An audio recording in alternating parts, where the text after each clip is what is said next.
get ready to fight from within. You're about to go behind enemy lines. Roger, 3-2. Goliath copies all. Go ahead. Target is surrounded by multiple firms entering what appears to be a residential area. Requesting permission to engage. Over.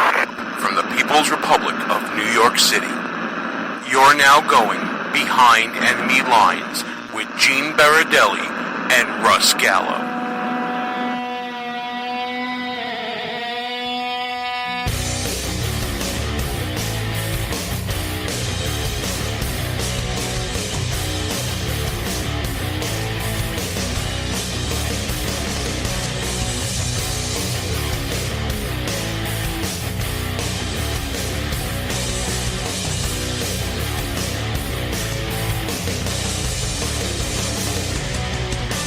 And you're now behind enemy lines.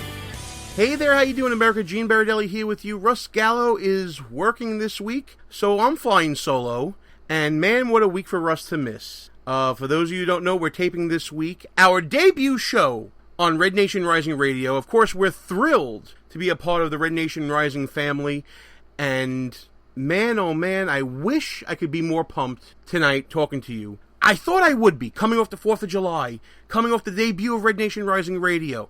You know, feelings of patriotism being out there right now, and then it all gets deflated when you see behind the curtain and what happened this week with the FBI, oh man, and their recommendation to not bring any charges against Hillary Clinton for admittedly lying, admittedly extreme carelessness in her job as Secretary of State, admittedly creating a national security breach at the State Department where over 100 emails that were deemed classified and above were exposed and, according to the FBI, most likely picked up by outside forces, states, adversaries, what have you. Yet, in the face of all that, and in the face of making a case for federal charges under the law, and we'll get into the law in a second, a recommendation, singularly from the FBI, saying don't bring charges. We'll get into my feelings on all this stuff. Oh boy, folks, this is going to be an unload of emotion,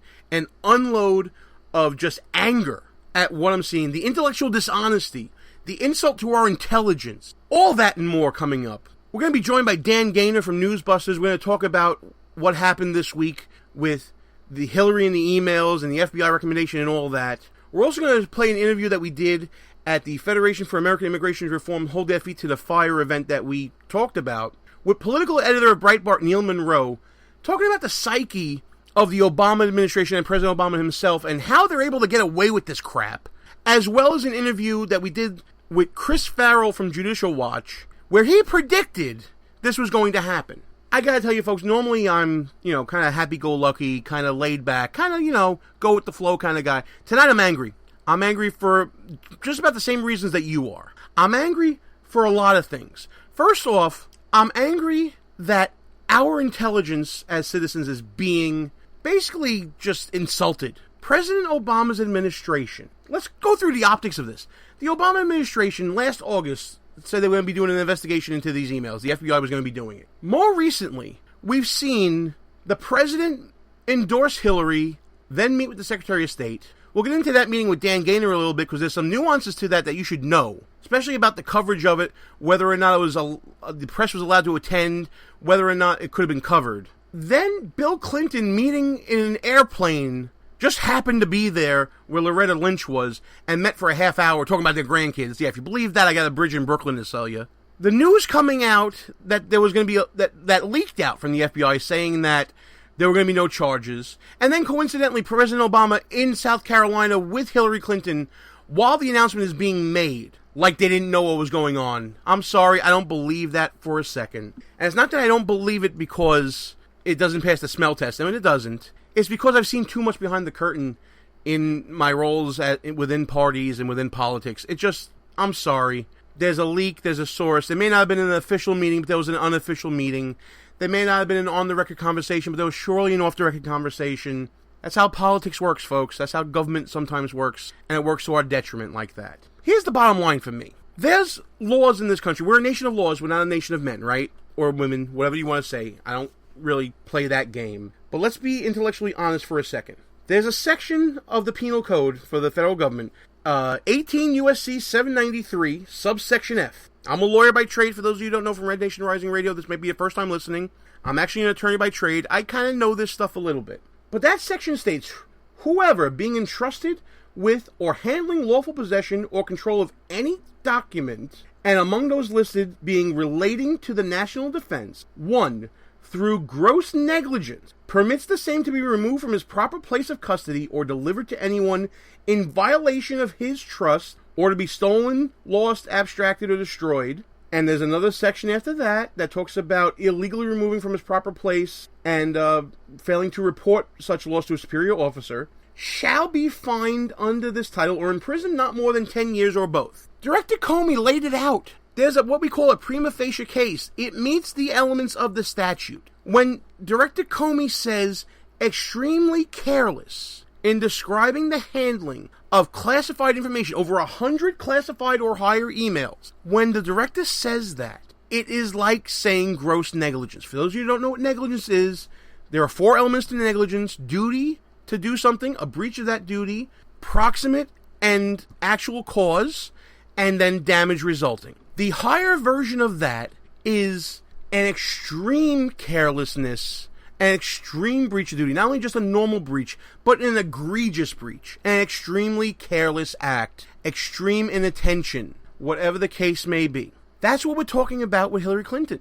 Extreme carelessness is arguably gross negligence. Now, you can quibble over words all day long, but I guarantee you most reasonable attorneys will tell you the same. We have the information being removed from secure places within the State Department. Make no mistake, the elements are there to fulfill that section of the law. So instead of allowing a jury to decide the facts and have it laid out in public to bear, the FBI decides, based upon its own investigation, that they're going to recommend no charges be brought against Hillary Clinton for these acts, which he outlined to be within the statute of a criminal offense. You can't make this up, folks. Listen, you can put the tinfoil hat on as much as you want about who knew what and where, and listen, I tend to believe that, but I also believe what came out of Director Comey's mouth when he says this was handled poorly, that there was over 100 emails that were classified and above that got out into the public domain,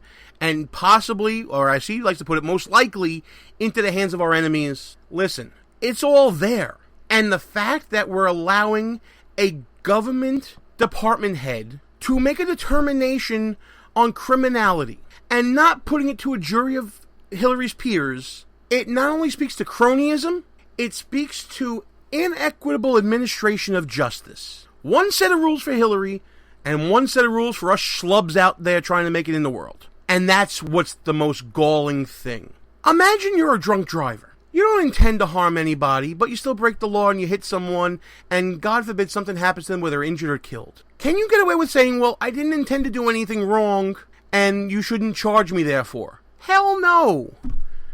Let's not even take that extreme example. Let's take a normal, everyday example. You park in the wrong spot. You're speeding down the street. You don't intend to do it. It happens. Can you say, oh, I didn't intend to do that?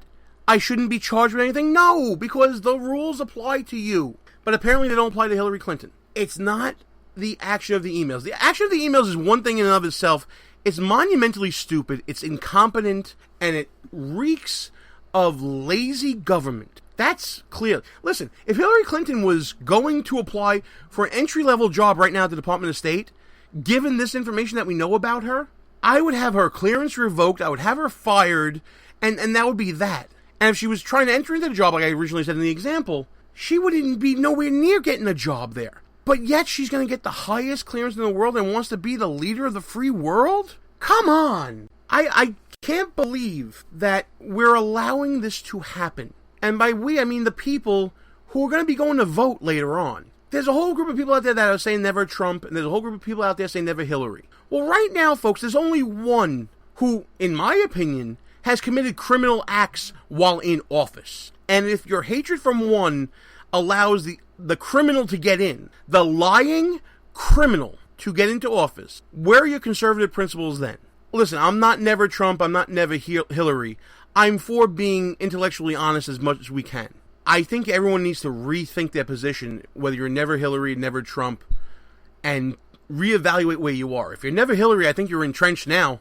But man, oh man, this is just the absolute worst you ever want to see in government. The optics of corruption and insider baseball, plus the intellectual dishonesty of this decision of a bureaucracy that is robbing the people of their opportunity to administer justice, is absolutely appalling. We're going to take a break. When we come back, we're going to have Dan Gaynor talk about this with me as well. Then later on, we're going to have Chris Farrell from Judicial Watch talking about their investigation into Hillary, what they're finding, and of course, our interview with Neil Monroe from Breitbart, just about the overall psychology of the Obama administration and how they handle these things. Gene Baradelli, Behind Enemy Lines. I'll be back right after these brief words. If you're a long-time listener of the show, or maybe this is your first time listening, you can probably tell that me and the gang here, we like to have our share of fun, whether it's on or off the air. We talk about 2-drink minimum radio and no medication Wednesdays or whatever day it may be. That's why when we found the people at Less Government, More Fun, we knew it was a match made in heaven with this show. Folks, we live in a time where government is out of hand. Our founding fathers did not intend government to be all-consuming in all parts of our lives. That's why we are telling you to go to lessgovmorefun.com, check out the website, check out the swag. What the people want is less government, more fun. Pass it on, make it happen. This is Donna Felicia. And I'm Don Newen. Ladies and gentlemen, join us every Tuesday night at 9 p.m. Eastern for another riveting, politically incorrect, unfiltered, and mind-stimulating episode of Cowboy Logic Radio, right here on Red Nation Rising Radio. Back to you, Donna. Speechless. I'm absolutely speechless, which is a rarity. Behind Enemy Lines Radio is all about being right. No, seriously, it is. If you ever listen to Russ Gallo or me go back and forth on some issue, we always want to make sure that we remember who said what and when we said it. That's why we go to goonrecord.com. It's a brand new social media website. Challenge people on what they believe, whether it's in politics, sports, entertainment, finance, whatever. There's a category for you at goonrecord.com. Check it out right now. Tell us, what do you stand for? It's time for you to go on record. Behind Enemy Lines. Back on the air. Gene Baradelli, back behind Enemy Lines. Joining me on the line right now, our friend from Newsbusters, Dan Gaynor. Dan, anything happened in the news this week? No, I think it's really been a dull news week. You know, I mean, it's not like one of those weeks where you might have the FBI director come out and, admit that one of the candidates has done things that anyone else would go to jail for the rest of all time for, but they're not, they're recommending not be charged. And, for the American media to kind of, it's sort of a victory for her. And oh my goodness. Of course it must be like living in Venezuela right now. In the words of Homer Simpson, just in case you didn't know, we're being sarcastic. Yeah. Oh man, this whole announcement by FBI Director Comey regarding the investigation to Hillary Clinton's email servers, plural now. And did you like how that news came out? Yeah, it was great. It was like, by the way, it was more than one server, more than one phone, and all that. The best part was, I didn't send any classified information. And, of course, the network's admitting that it turns out she sent 113 classified messages, 8 of them top secret.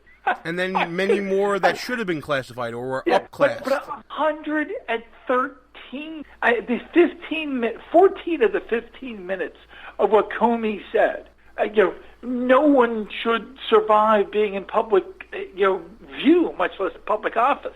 It's certainly, experts have already raised some very credible questions about whether she should have access to classified information, whether she is legally allowed to have access. If she were to apply for an entry-level job at the State Department tomorrow, she would have to be disqualified because of her handling of confidential information, that all her privileges should be revoked. If she was an entry